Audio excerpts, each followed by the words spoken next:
Hello, this is Olive Hickmott, health and learning coach from the UK. Are you worried about the panic surrounding COVID-19? I was. As a health and learning coach, I don't disagree with the messages about public health, but there's an angle that's being overlooked. COVID-19 is clearly going to be around for some time. We're going to have to learn to live with it. In the UK, we are told to wash our hands and keep our distance, which is fine. But there is so much more that we can do for ourselves, empowering people with the knowledge, the all-important whys and hows. In my experience, behaviour changes when people know why. I have 5 topics to share with you that can have an effect right now, and some you may already be doing. Checking how you breathe, seeing how far down into your belly you breathe, sleeping, grounding or earthing, and looking after your immune system. Firstly, let me invite you to check how you breathe. What is your nose for? Breathing and smelling. What is your mouth for? Eating and speaking. Why should you breathe through your nose? It carries out vital functions on behalf of your body, filtering, warming and humidifying inhaled air. Even more importantly, your nasal cavity adds nitric oxide to the air that you breathe. Nature's way of eliminating bugs. Amazing as it may seem, humming as you breathe increases the concentration of nitric oxide. And now new research has made a direct connection between coronavirus and habitual mouth breathing that can be with or without a mask. Nasal breathing harnesses nitric oxide, an important gas produced in the sinuses around the nose. Nitric oxide plays a role in the dilation of blood vessels in the lungs, a process known as oxygenation. It also has antiviral properties and can inactivate and inhibit the replication of viruses, including the SARS coronavirus. Mouth breathing has none of these benefits, is stressful, and breathing in more air through your mouth can potentially increase your viral load of any virus. Breathing out through your mouth expels too much carbon dioxide that is a vital component for moving oxygen from your blood vessels and oxygenating every cell in your body. You may be familiar with feeling slightly woozy when blowing up balloons. This is a perfect example of a lack of oxygenation. Teach yourself to keep your mouth shut and breathe gently through your nose. It's also really relaxing. Secondly, diaphragmatic or belly breathing. Now just notice where you're breathing from. If I ask you to take a deep breath, what's just happened? Have you gasped through your mouth? Just notice, have your shoulders gone up? How does your chest feel when you do that? Now I want you to take a calm breath through your nose, right deep into your belly, till you'll feel your belly expand, but without moving your shoulders. Breathing right down into your belly uses all of those pear-shaped lungs and calms your autonomic nervous system. Let's breathe with you for a couple of minutes. In for say the count of 4 and out for the count of 4. As you progress, you can add a short relaxing pause after the out breath. I'm going to use my hands. It's difficult to talk at the same time. So in for 4. 1, 2, 3, 4. Out for 4. 1, 2, 3, 4. 1, 2, 3, 4. 1, 2, 3, 4. 1, 2, 3, 4. 1, 2, 3, 4, 5, 6, 7. 1, 2, 3, 4.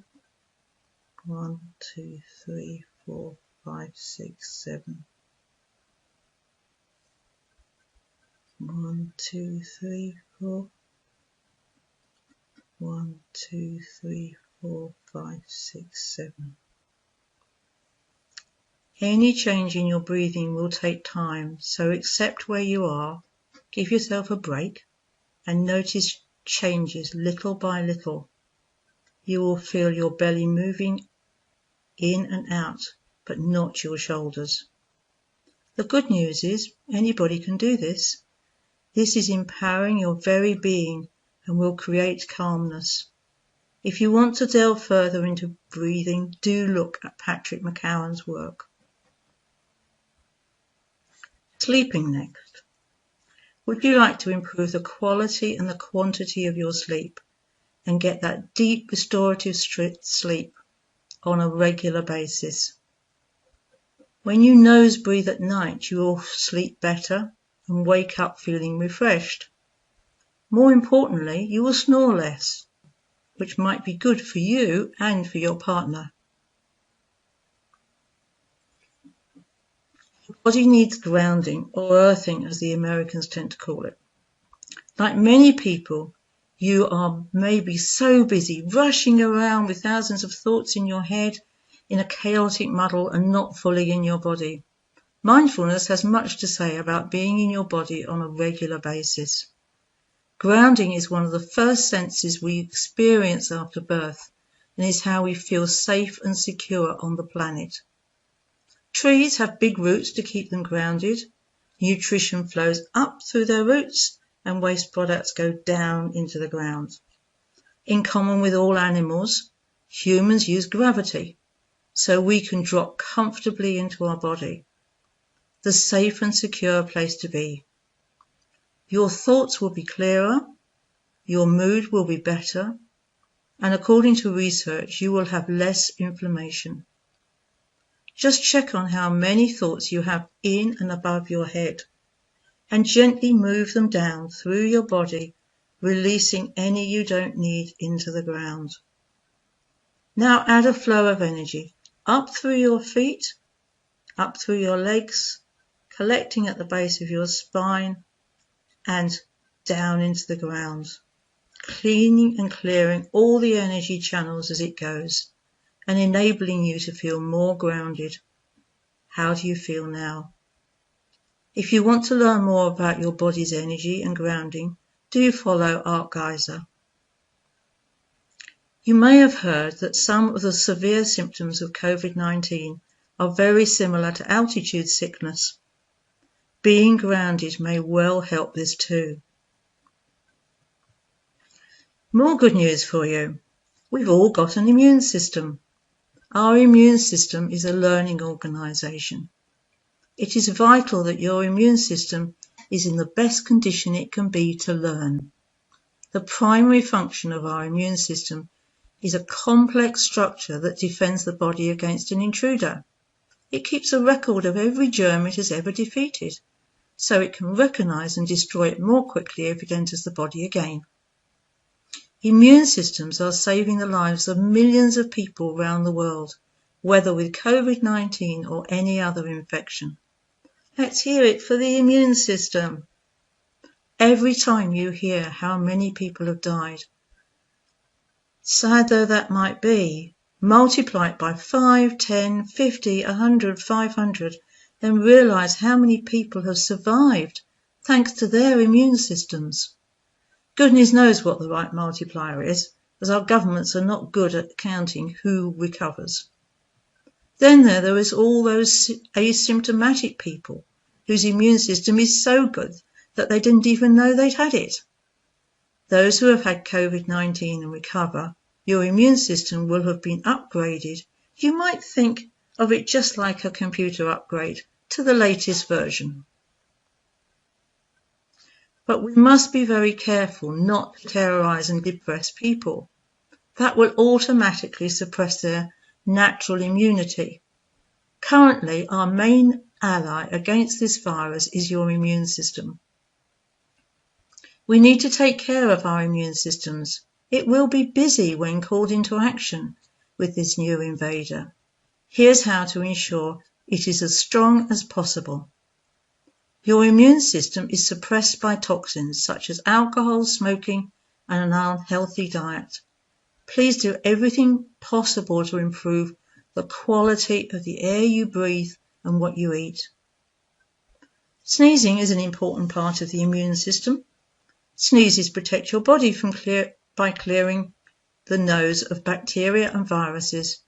Don't forget to use a tissue. Vitamins and herbs such as vitamin D and vitamin C and echinacea support your immune system. Consider how much anxiety is floating around. Try to calm yourself. Your positivity might even rub off on others. For example, seek out fun TV, write down what you're grateful for, and any other things you can think of that adds to your positivity. Have you ever noticed how you speak to yourself? Your subconscious doesn't understand negatives. When in social distancing, do you see that as being something negative? Try reframing I am at risk to think of yourself as protected and notice any difference. I'd also like to shift the emphasis from frightening people, which has a negative effect on their immune system, to a story of empowering them with these simple skills, most of which are absolutely free. So in summary, shut your mouth unless you're speaking or eating. Breathe in and out through your nose, that's what it's for. Breathe gently, slowly and deeply into the base of your lungs, slightly longer on the out-breath. Feel the relaxation washing over you. Increase nitric oxide by humming. Look after your immune system and avoid ingesting toxins.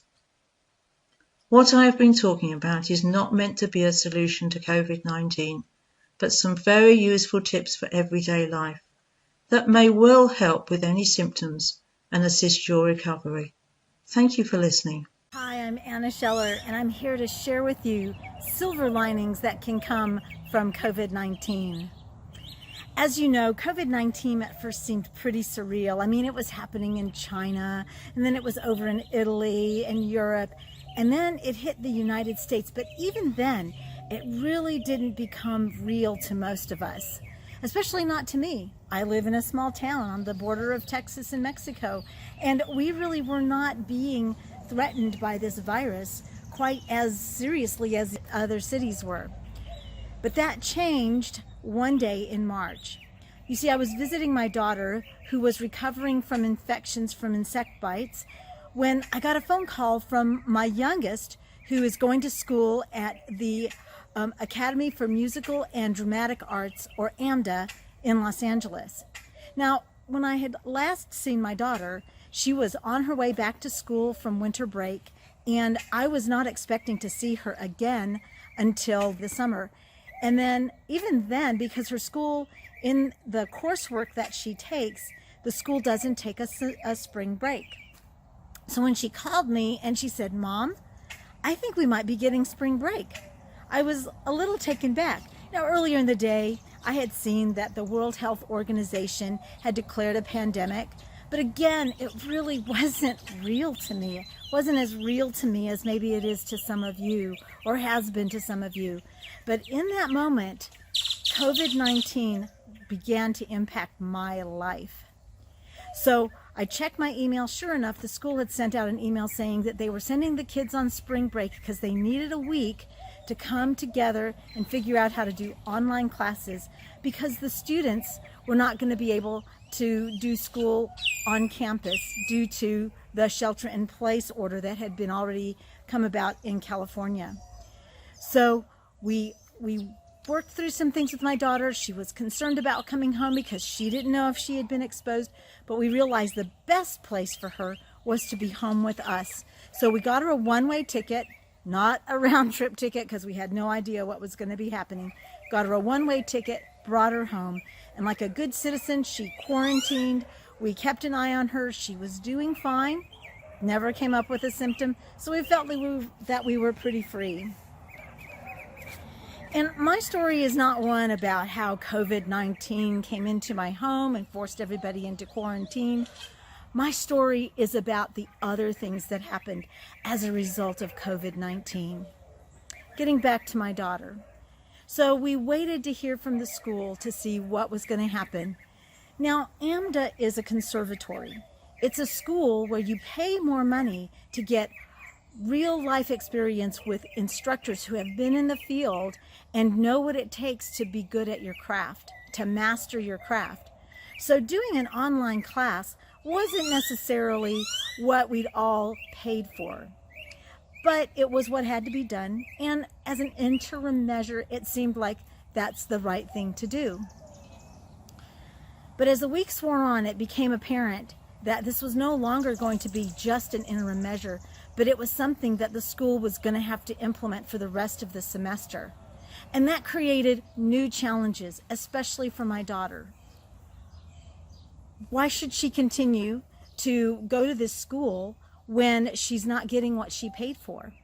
So she and her friends are talking, and then AMDA, shortly after this became apparent, offered for the students to take a leave of absence without any penalty from the school. Normally, after a certain point, you can't drop out of classes, but due to the unusual situation, and I must commend AMDA for it, AMDA was willing to let students take a leave of absence without any kind of penalty for doing so and to resume their classwork the next semester. Well, it seemed like the right thing to do, right? She's not getting the in-person instruction that she wants, and she feels like she's not as good as everybody else. But dropping out, taking the leave of absence, also had its challenges for her. What if she was, in a sense, quitting? What if she was harming her education by not staying with the program? And so began the back and forth that she suffered for 3 weeks. One moment when she had clarity, decided it was best for her to take the leave of absence, and then the next moment when she wasn't sure and she was afraid of making the wrong decision. Have you ever been in that situation? We all have. And of course, compounded by the fact that the conversation she had with people was only via telephone or her family, because we were the only ones that were with her. She couldn't even visit her friends in town because of the shelter-in-place order. She felt alone, so alone in her decision.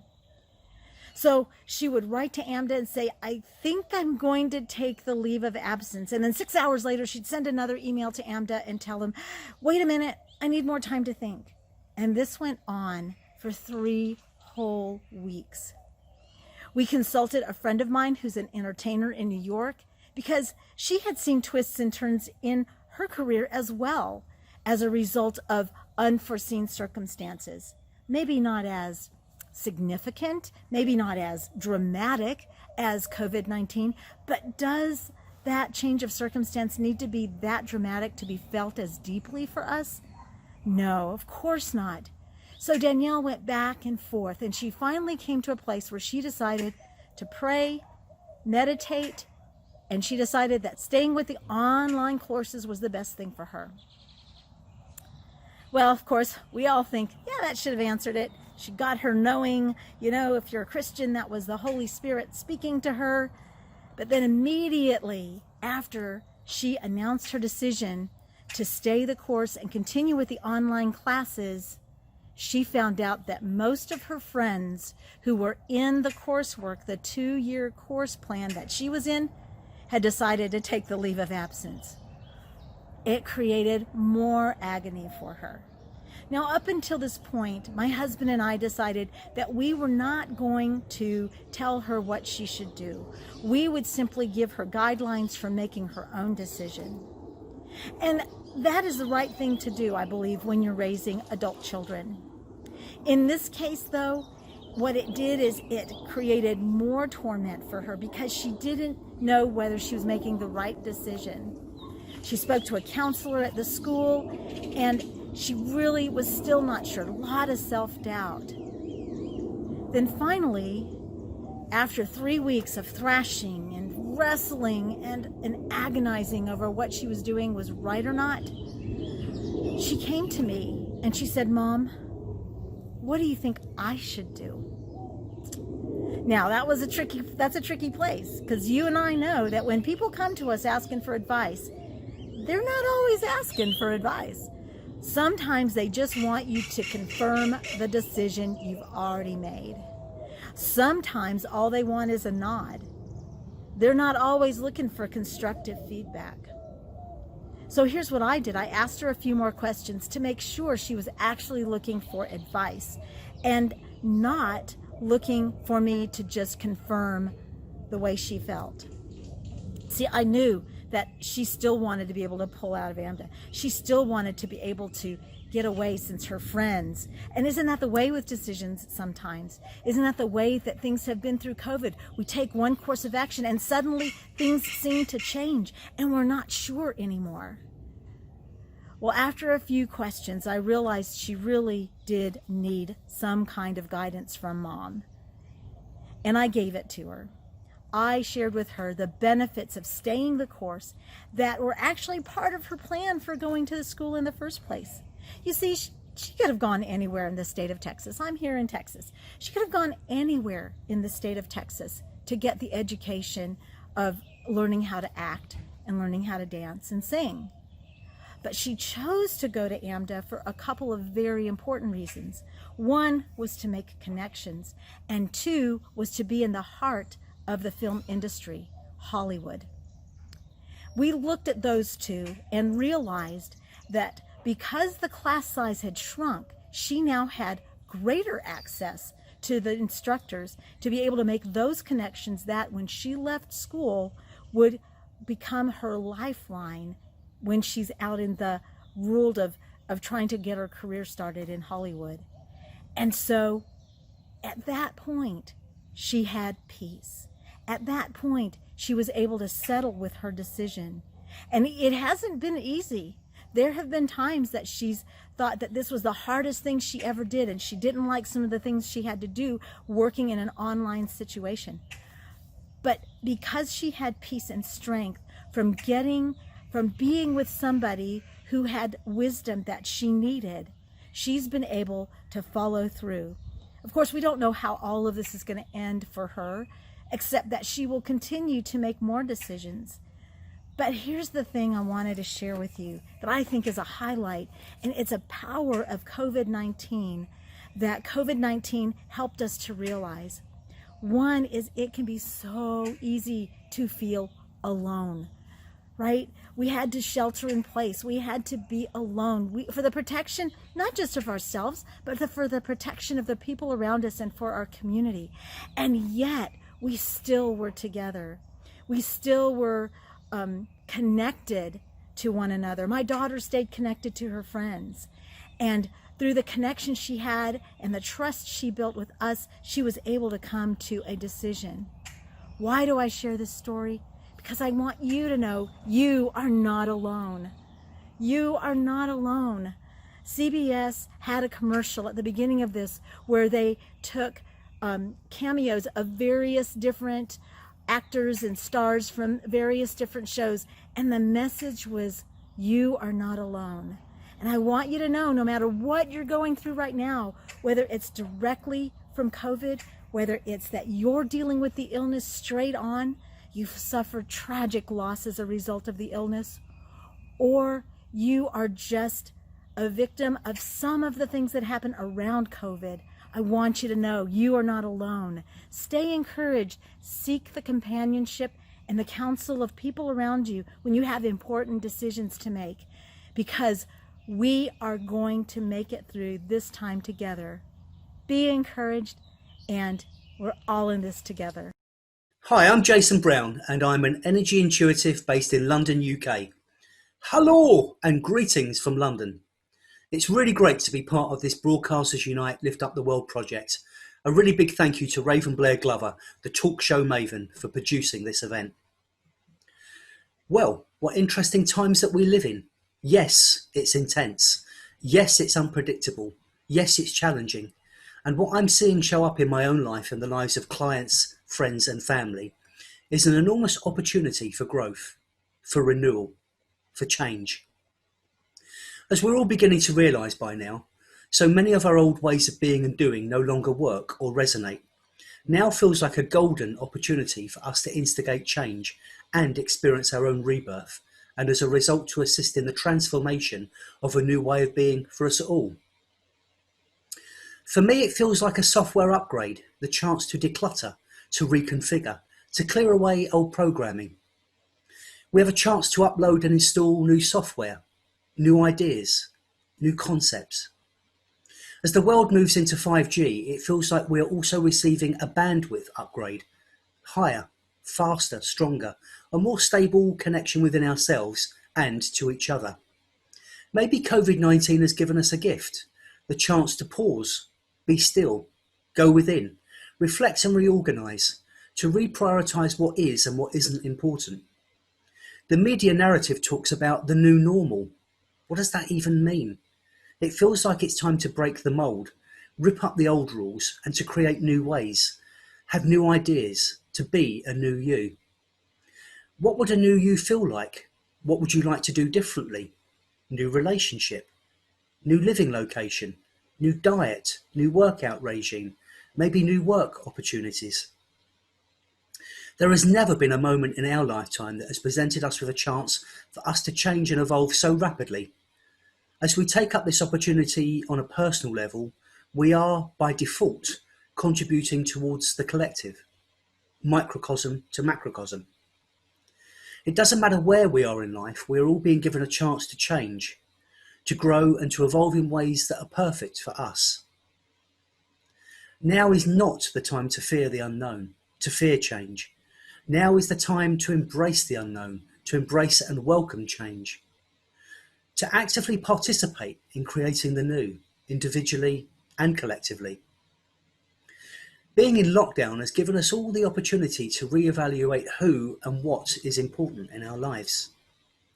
We have a chance to stop and really get curious as to what is working and feels good. A chance also to identify what no longer works, no longer resonates. With shops and other retail outlets being closed for so long, we also have a chance to reevaluate where and how we spend our money and what we spend our money on. We have an opportunity to pause and to choose and to decide what is actually a necessity and what is an unnecessary indulgence, and to recognise that not all of our choices and indulgences are good ones. With so much now internally and externally in a state of flux, now is a really good time to identify and make changes. Lots of people, including myself, are beginning to make better eating and lifestyle choices by being open and receptive to new ways of doing things. With health, fitness centres and gyms closed, we no longer have access to our go-to exercise routines. Swimming, keep fit classes, yoga, Pilates, weight training. Instead, we are finding new ways to exercise or rediscovering old ways and routines. With so much more downtime at our disposal, many of us are taking the opportunity to catch up on some much needed sleep, taking time out to recalibrate and process the speed with which the old is being washed away, ready to be replaced with the new. Parents have more time to spend with their children. Children are learning new skills like cooking and baking. A chance for parents, children, and now families to spend quality time together, to interact and communicate authentically. In my experience, children can be amazing teachers at the best of times, and particularly so right now. They often find it so much easier to adapt to new circumstances and routines. We adults can learn much from the younger generations. With so many people's work schedules on hold, some workers are no longer having to work and commute, giving them more time to spend with their partners, their families, to converse with their friends. And not just more time, less expenses being incurred by not having to travel to and from work. Companies and corporations are beginning to question and reevaluate their working practices. It feels like our whole work structure is currently undergoing a massive shift and in some cases a major revamp, more often than not, long overdue. CV-19 has given many of us the opportunity to work from home, to work remotely. More people than ever are embracing technology. Skype, Zoom, and WhatsApp have opened the door for many to find new ways of connecting, sharing, and communicating. It still amazes me how easy it is to reach out, connect, and collaborate with like-minded individuals on the other side of the planet. When you stop to think about it, it really is amazing. More time is available for us to resume old hobbies, long discarded, and to rediscover and consider and take up new ones. We have a chance to catch up on all the books that we have wanted to read or reread and have previously never found the time for.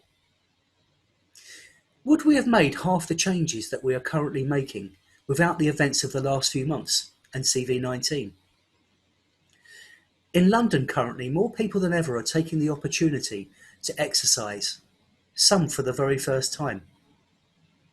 For example, more people are walking and cycling for exercise, pleasure, as well as commuting. Yes, I can see and I am aware of the ugliness that still exists in our society and on our planet. And what I am seeing on an increasing daily basis is more caring, more compassion, more concern, and more love being expressed.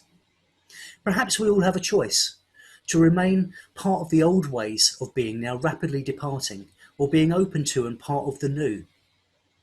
Do we continue to choose and perpetuate the old ways of separation, mistrust, fear, or instead to consciously choose connection, trust and love, and not just choose it but to embody it and display it in our daily actions? We can choose to use this time to reset, to become new, bigger, brighter, more enhanced versions of ourselves. That is something that we do have 100% control over. Maybe on some level we have all chosen to be here right now, to actively engage and participate in bringing in the new, in being the new. Together we are strong, united we are strong. Together united, we can and we will make a difference and initiate change. Thanks so much for taking the time to check in and spend some of your time with me and for watching this video. I'm Jason Browne, and if you'd like to connect with me, you can do so at www.jason-brown, that's Brown with an E.com. That's jason-brown.com. Bye for now. Hi, I'm Debbie Spector Weisman, the Dream Coach, and the host of the Dream Power Show and Dream Power Radio podcast. Well, if you're like me, I know that these past few weeks have been rough. I mean, what do we do with all that extra time on our hands? You've probably already been through the top 10 things to do during the pandemic and are wondering, what else could I do to really make the most of my time? Well, here's something I bet you haven't thought about. It's called the dream date. What is a dream date, you're wondering? Very simple. A dream date is something that you do for yourself, by yourself, and something that you wouldn't ordinarily do. Now, again, you're probably wondering, why should I be doing something by myself? I'm already doing something by myself.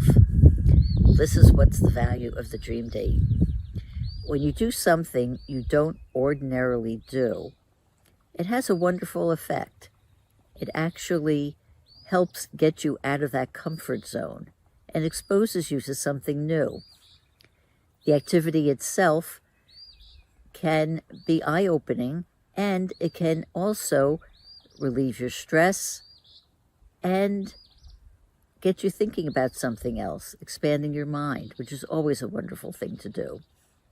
But here is actually the most important benefit of a dream date. When you do a dream date on a consistent basis, and by consistent I mean at least once a week, it has the effect of getting you to love yourself all over again. Believe me, if you're stuck in your home for an extended period of time like we are now, you better love yourself. So let's get started. How do we do a dream date? Very simple. The rules are very easy. The dream date should be, at the very minimum, 15 minutes long as an activity. But if you've got an activity that's longer than that, the better. And like I said, it's something that you do by yourself and something that you wouldn't ordinarily do. For instance, if you're somebody who loves to meditate and you do it every day, that wouldn't be considered a dream date, even though it is very beneficial for you and has wonderful effects on your body. But if you've never meditated and you're thinking, well, maybe now's the time to try it, that could be a dream date. Again, you're thinking to yourself, okay, I don't have any room. I live in a very small apartment, or I live with a family. How am I going to get alone time? Well, for starters, there's one room that is private, the bathroom. And that's the place for one of my favorite dream dates, the bubble bath. Now, be honest with yourself. When's the last time you took a bubble bath? When I first came up with the idea of coming up with bubble bath as a dream date, I realized it had been years since I had taken a bubble bath. And I have to be honest with you, those 15 minutes in the tub, that first time I did a bubble bath after all those years, it was like a mini vacation. I felt wonderful. I felt at ease. And I would love you to share that experience as well. And it's very simple. If you don't have the ingredients for a bubble bath, just like anything else that I'm going to talk about in this, you can order it online. Bubble bath, bath salts, bath beads, bath oil, essential oils, all of those are very readily available online. And what you do is you just, put some bubble bath mixture in your tub. I like to add some lavender for that extra aromatherapy benefit. And just sit there, close your eyes, and do a little daydreaming while you're at it. That's my reaction to it.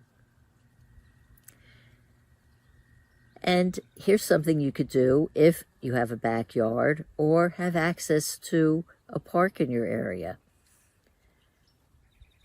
Take your camera, as you're walking, take pictures of the different plants that you see. And what you could also do is get one of those apps that helps you identify the plants. And after you've finished your walk, you can go back and look at the plants and actually understand what is growing literally right beneath your feet. For one thing, it's educational, it's entertaining, and it also gives you an added appreciation of the nature that is around you. Another very easy to do dream date is doodling. Now, you may say, well, what's the purpose of that? Taking the time to just let your hand go free and just play around and draw something on a piece of paper, whether it's doodles or a picture, using whatever medium you want, whether it's colored pencils, crayons, watercolors, even finger paints, with that wonderful tactile sense. Taking that time to just express yourself. Get out your feelings about the day. Has this been stressful for you? Take out that stress on that piece of paper. Just let it go. The wonderful feeling will just last and just grow with you. Another wonderful idea for a dream date is to do affirmations. You can come up with affirmations on your own, write them down, say them to yourself every morning. Or if you're a little bit uncreative, just Google affirmations and you'll come up with pages and pages and pages of affirmations you can look at. And saying these affirmations to yourself will again remind you how special you are and help you appreciate yourself. Another idea for a dream date is to write a letter of forgiveness. You may be saying to yourself, why would I do that? How can that be fun? Well, It may not be fun and you may not get the benefit right away, but you will get a wonderful benefit down the road. There are two ways this can happen. If you write your letter of forgiveness to someone who is no longer with us, it gives you a sense of closure, a sense of peace. You're able to say things to this person that maybe you wish you would have said to them. And writing them down on paper, and when I say write, I mean write with a pen or a pencil, because the actual art of writing on paper is a benefit to your brain. This will also help you. And then after you write it, you can put the letter away, crumple it up, burn it, whatever you want to do with it. But the act of writing it itself is going to give you peace. And if this person is someone who's still around, writing it and then sending that letter out could have the benefit of actually bringing you back together with that person. And how wonderful would that be? I want to just talk a bit now about how I got involved with dream dates. Well, when I was in my training to be a dream life coach, the dream date was a requirement of my studies. It was something developed by my friend and mentor, Kelly Sullivan Walden, and she insisted that we do one dream date each week. And I have to be honest with you, I resisted it. I didn't see the benefit of it. Why should I do it? Well, until I did it, I didn't really understand. This is the first dream date I did that helped me understand the benefit of it. This happened when I was down in Florida visiting my mother, who had happened to be in the hospital at the time. I had to go out, I had to get some dinner, and instead of getting takeout or just, getting something from the supermarket and bringing it home, I decided, you know what, I have to do a dream date. I'm going to take myself out to dinner. So I picked a restaurant that I knew I wanted to go to and didn't really think about doing it. And I went there all by myself. I'm usually not one to go to restaurants by myself, but having the benefit of having to do this as an assignment, it gave me the extra incentive to do it. Well, I found a table. It happened to be on the beach, so I got to look at people on the beach. I got to look at the ocean, and that was just a wonderful thing just to do. And as I sat there and ordered my food and ate it, I realized this isn't so bad. In fact, it's kind of fun to be doing something by myself. And this got me going. It made me see, there may be something to this. And as an aside, later on I did write a book about dream dates. And the response I got from people, more than anything else, was on this one date about eating by yourself.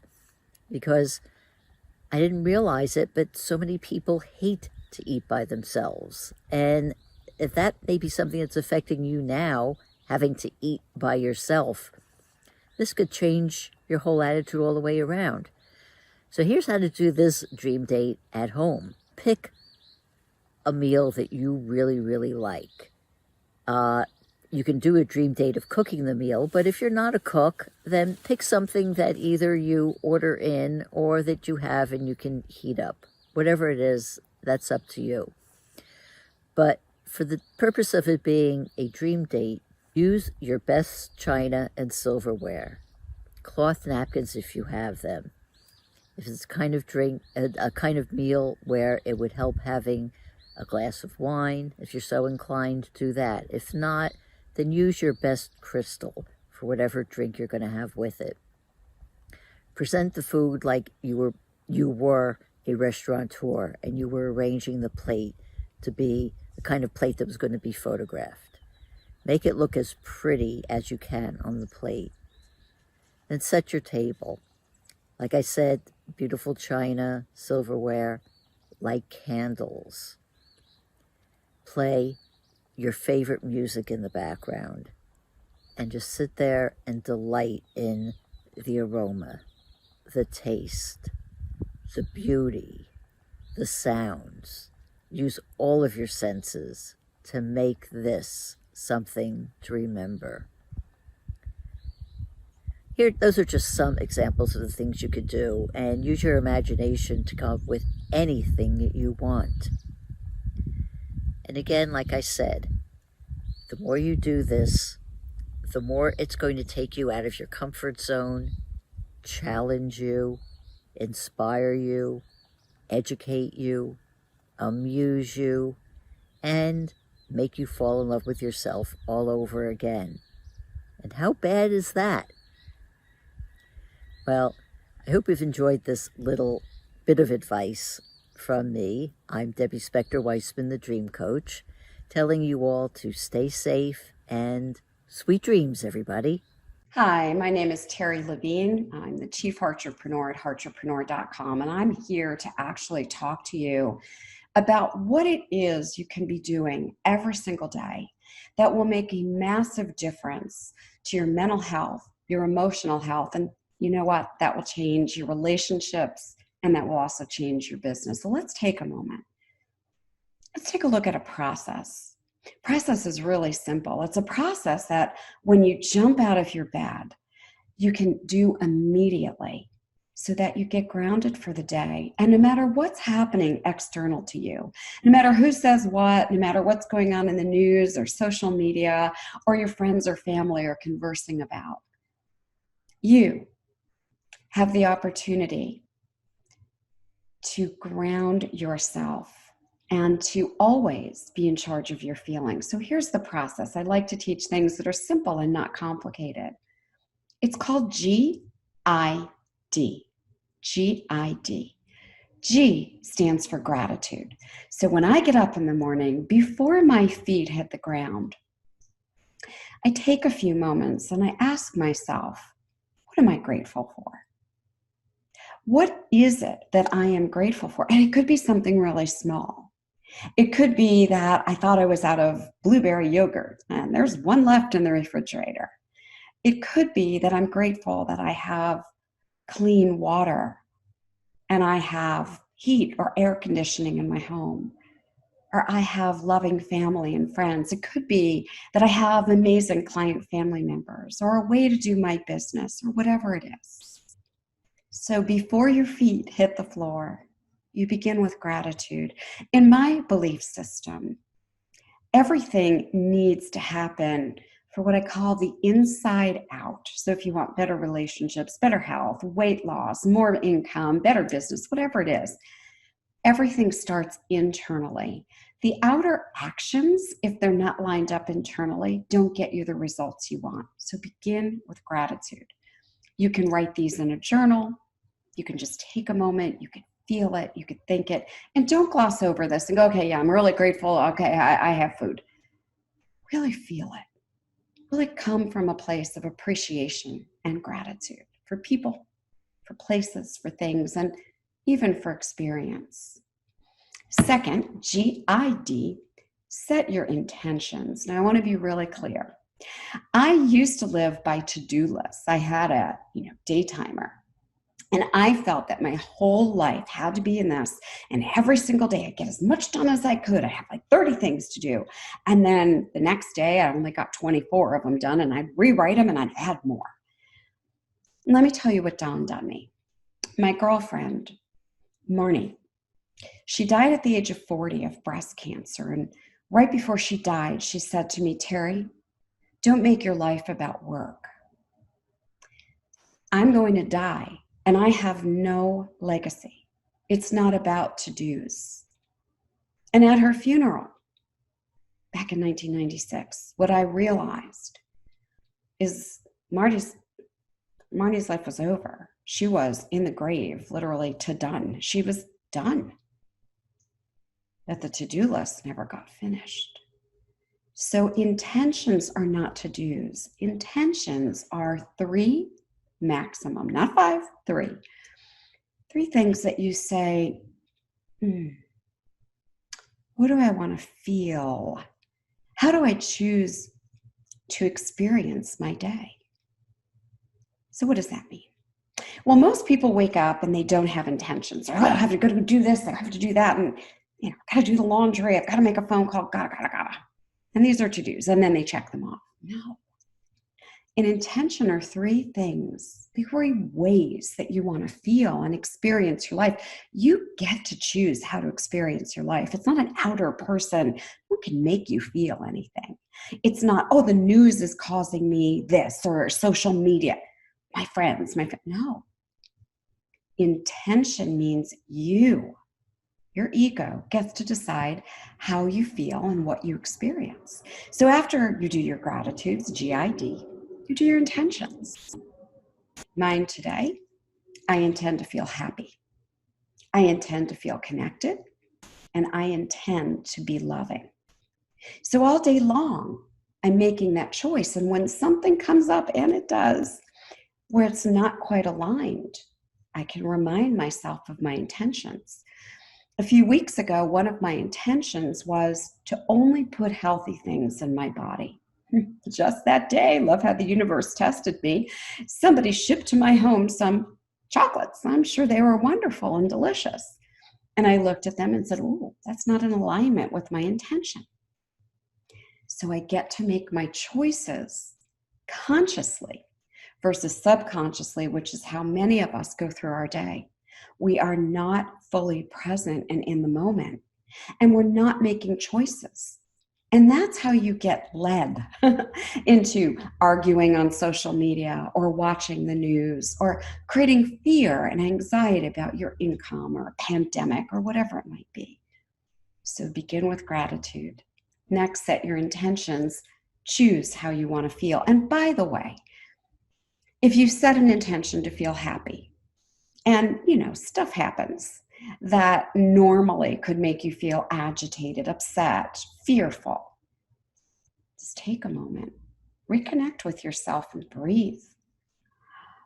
And then ask yourself, is this how I choose to feel? And if the answer is no, go back and remind yourself, I get to choose how to feel in each moment. Being transparent. I was flying home from Mexico, where I live in the winter, not even several months ago, 6 weeks ago, roughly. And before I went to the airport, friends were getting me very concerned, friends and family from the United States, because I'd been gone for months. Oh my gosh, wear a mask, wear gloves, don't do this, don't touch it. Blah, blah, blah. And on my way, driving to the airport, I realized that I was holding an intention of having an easy, effortless trip. And yet all these voices were playing in my head. So before I got out of the car at the airport, I took some deep breaths. I centered, I realigned, I grounded myself. And then I basically said, how do I choose to experience flying? How do I choose to go through the airport security, be on an airplane, get off the plane, go through customs? And I made a choice.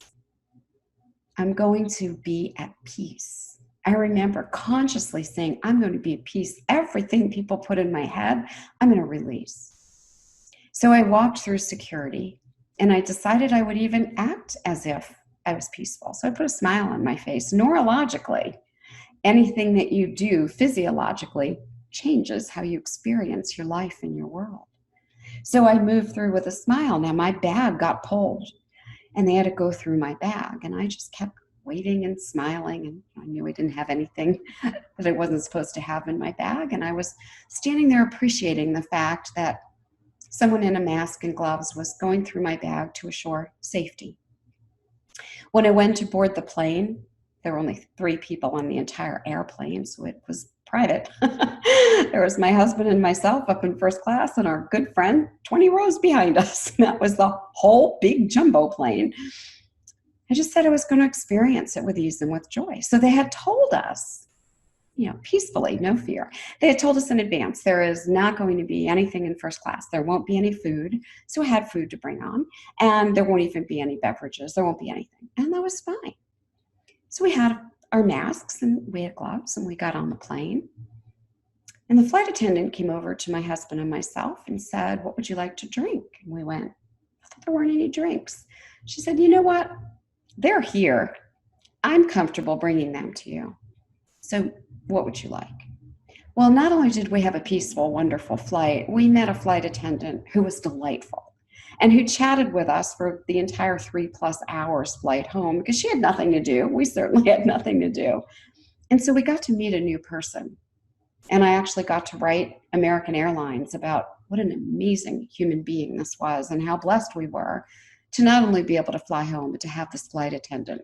I share this story to ask you to put your life in perspective. When you set the intention of feeling peace, ease, joy, you're consciously choosing that, and that's what you will experience. We got off the plane. We're global entry, so we go up with our fingerprint, a little customs booth. We're the only airplane in Philadelphia in the international terminal. No one else. We went through the international terminal in a second. The customs people basically were like, just go, just go. So we walked right through, and bags weren't on the belt. There were only 3 of us, remember? And there were the bags just sitting there, and they said, just go, just go. And we left. And I'm grateful that I had set an intention of experiencing that trip in a peaceful way and not allowing any outside voices, circumstances, opinions, or beliefs to get in my way. Now it's GID, so let's get to the final one. What's D? D is delegation. Now, I don't mean delegate. Here, you do the laundry, or you make dinner, or you make this phone call. No, that's not what I mean. A delegation is the thing that we don't understand the how of. Like, how is this pandemic going away? How can my business or my life be more normal? How can I see my kids or my grandkids or whatever it might be? A delegation is turning it over to the universe. Whatever you believe, God, creator, whatever you may believe. I believe there is some higher power, so I'll just say the universe. There are things I don't understand. I got up this morning and I said, I was supposed to do 6 speaking engagements this year in 6 different countries. And that's not happening right now. And I woke up this morning and I said, I really, really want to do the speaking engagements because I get to impact so many more people in the world and make a difference. And that's what I'm here for. So I said, I have to delegate that over to the universe. How can I continue to impact people? And I don't need an answer. And here's why. Our brains are so magnificent. They can't distinguish between fantasy and reality.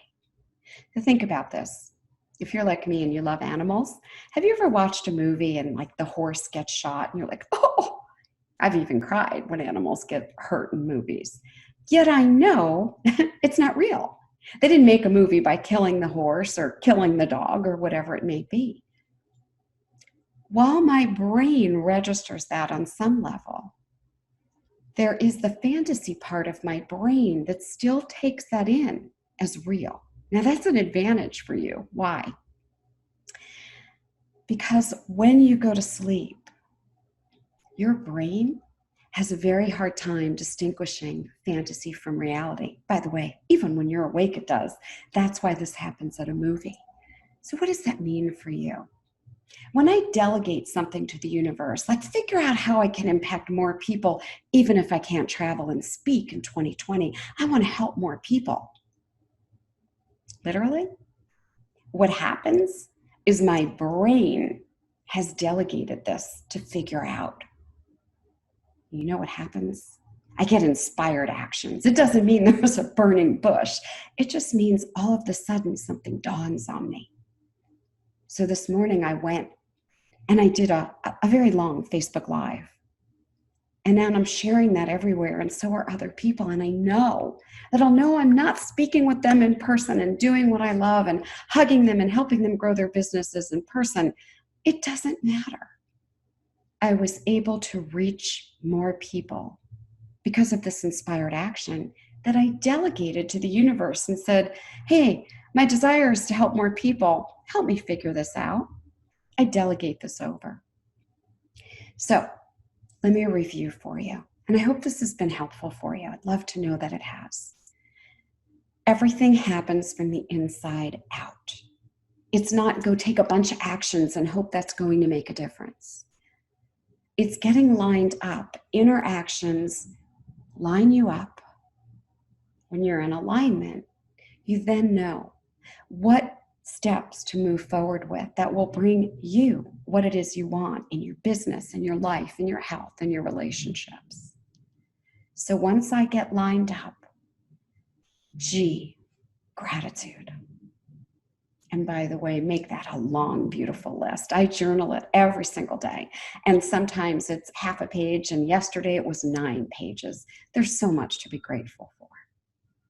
I'm grateful for the opportunity to reach you. I'm grateful for the opportunity to video record a message. I'm grateful that we have this platform and it's been made available to you so that you can get the messages that you need. Second, set your intentions. Not more than 3. And these are not things you're trying to get done. Stop with the to-do list. I threw my to-dos out about, I guess it was in 1996, right after Marnie's funeral. I've never, ever had a to-do list after that. All I do is wake up and set intentions. How do I choose to feel? 3 feelings. I choose to feel connected with my husband. I choose to feel love. I choose to feel peace, joy, ease. What is that for you? And then finally, all the house stuff, especially with this pandemic, let it go. Turn it over to the universe. How a vaccine gets created, how we test for antibodies, how you continue to live in a normal way, what the new normal becomes, how that happens, whatever it is, just turn it over. We spend a lot of our time pushing against, trying to make things happen, push, push, push. And in my experience, the reason that things just flow in my business and my life and my income, with my health, with my client family members, with my relationships, whatever it might be, I set my gratitudes, my intentions, and then I just give it over to the universe, delegate it. I hope in some way my message has helped you. And I'm really thankful that I've had the opportunity to share with you. Terri Levine, Chief Heartrepreneur at heartrepreneur.com. Well, I had what I felt like was the perfect life. I had a job I loved, a husband that adored me, and a daughter. You see, it had taken us 15 years to carry a child full term. So in December 2008, I got devastating news. No, it wasn't about my husband, and thank God it wasn't about my daughter. This 50-year-old company that I adored, I gave my heart and soul to, closed their doors. You ask why it's so devastating? I had given them 27 years of my life. I had invested in building one of the greatest teams there was, moving up the ranks. I was creative inside and behind the scenes. So yes, this was my life. My role and position I loved was now gone. Now, many of you can probably relate to this, right? You've had something like that? Now, I had to deal with the roller coaster of death-like experience. Now, one thing you must keep in mind, we always have an opportunity to get off of the roller coaster if we choose to. But you know, there were days that I thought I was over this dark time in my life. Even dressing, you would have never caught me in this bright pink now, nor my favorite color of red, because now I wore black all the time. I just wanted to be invisible. You see, I was used to walking into a room and everyone going, "Over here, Karen, over here." They wanted me to be a part of this conversation. Yet now, no one even knew my name. I didn't feel like I fit anywhere. You see, I expected to retire from this company. Well, no longer was that an option. Picture this. I'm on the front row at an event that I had waited 25 years to see. I was sitting next to my best friend. I should be excited, right? Instead, I was hitting rock bottom. You know, it's kind of the way you feel when you don't know where you fit in the scheme of things? You know, when you're not sure how life is going for you and where you fit? You know, when that happens, I'm not sure if you've ever experienced that, something like that, where all of a sudden, you know, you're at the top of the world and then your world comes to a crashing halt. Yeah, well, that's where I was. When all of a sudden, while I'm sitting there, this light bulb comes on, and I feel like God is giving me an answer to why I've had this roller coaster. I had lost my identity. With that light bulb also came the fact that, you know, the negative talk and feelings I was having, they weren't even real. But I had been consumed by the feeling, and my value was wrapped up in my position. What also was affected was the 6 inches between my temples and how I viewed myself. I was still that kind, loving, vibrant person. Yet I had let my identity be connected to my company and the people that I worked with and my position. What had happened is I had stifled that kind, loving, compassionate, vibrant person with feelings like I was dead. No one cared.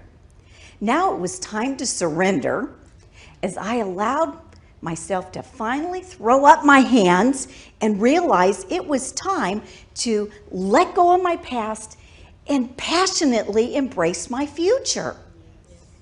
Now, you know the little guy that sits on the shoulder? Mm-hmm. You know, talking trash talk? None of you have experienced trash talk, have you? Okay. Well, just because I got this great revelation didn't mean he went away. Now, maybe you've lived through a company reorganization, or maybe you didn't get a position that you had planned to get, or maybe health had gotten in the way and now they didn't value you the same. Doesn't really matter the devastation that you've experienced, because we've all experienced it, but it's how we view ourselves. You know, if I asked you to give me 10 negative things about yourself, what would happen? You'd rattle them off, wouldn't you? Now, if I asked for just three strengths, take you a little longer, wouldn't it? However, what you think will determine where you go in life and what you accomplish in life.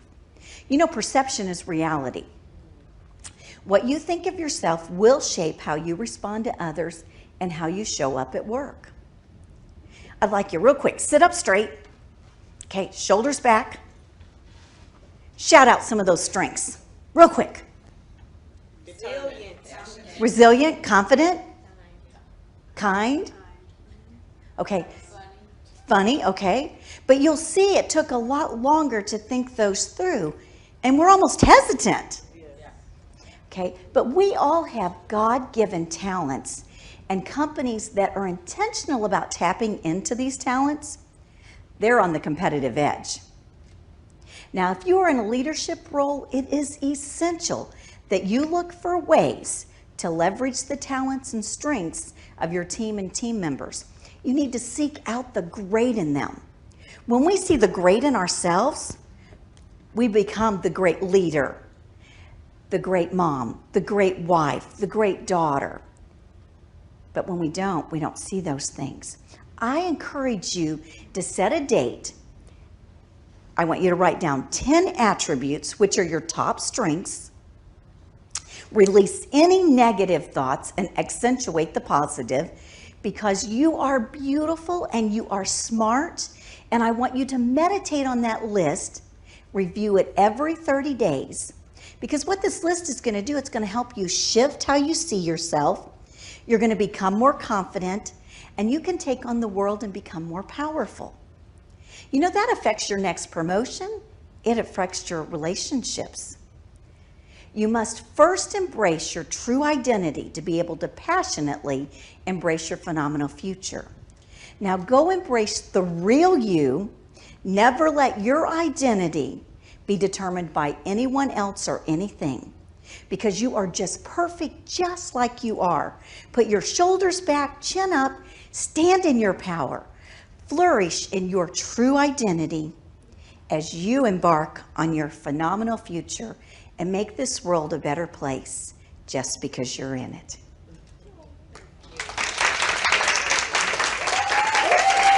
Oh.